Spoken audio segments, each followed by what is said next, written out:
Hey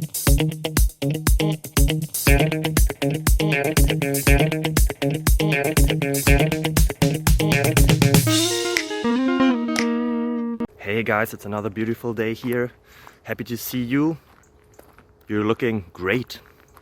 I hope you're having fun and you're having a beautiful day, and yeah, happy to see you here. Enjoy. Enjoy.